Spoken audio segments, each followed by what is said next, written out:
सरकार जो हमारा उत्तराखंड राज्य है, ये वन आच्छादित क्षेत्र है और इसमें सरपंचों की अनदेखी किया जाना ये आंदोलन की परिणति है। और निश्चित रूप से सरकार को अगर वनों को मजबूत करना है, पर्यावरण का संरक्षण करना है, तो सरपंचों को अधिकार देने चाहिए।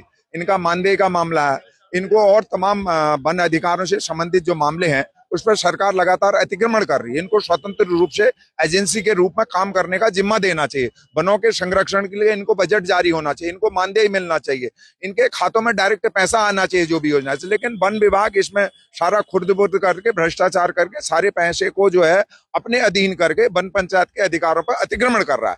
तो निश्चित रूप से इसलिए आज हम आंदोलन एक राज्य आंदोलन के रूप में 5th शेड्यूल, हमारा जो पुराना मुद्दा है कि उत्तराखंड में 5th शेड्यूल लागू होना चाहिए, वनाधिकार, तो 5th शेड्यूल अगर लागू हो जाएगा तो वन पंचायतें जो हमारी हैं वो मैं समझता हूं कि बहुत मजबूत होंगी। और जो इनका मानदेय का मामला है वो बेहद ही गंभीर मामला है। जब सारे जनप्रतिनिधि, विधायक, प्रधान सारों को मानदेय मिल रहा है, इन बेचारों के पास पेड़ कुछ नहीं है। जब आग लगती है तो इनको याद करते हैं, आग नहीं लगती तो कोई नहीं। वनों का आज जो भी अतिक्रमण हो रहा है, जो पहाड़ी क्षेत्रों में महिलाओं को जो है बाघ खा रहा है, उसका ये एक बहुत बड़ा कारण है कि जो हमारी वन पंचायतें हैं वो कमजोर हो गई हैं।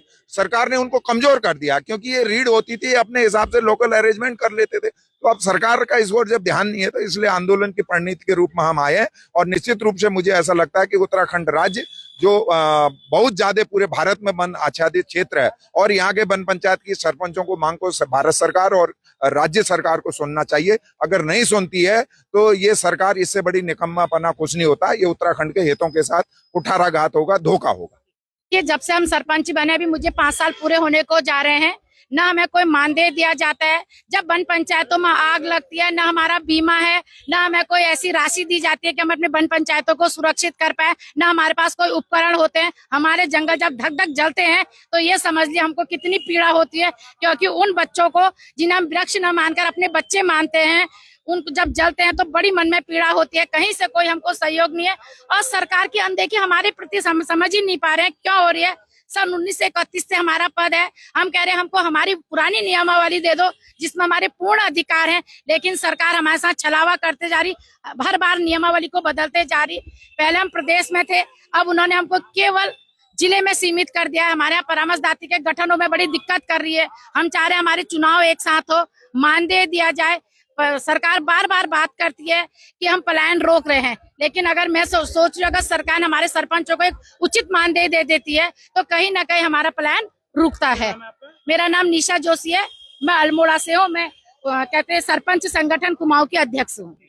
हम लोगों में एका नहीं है, एका अगर होता तो ये स्थिति ना होती।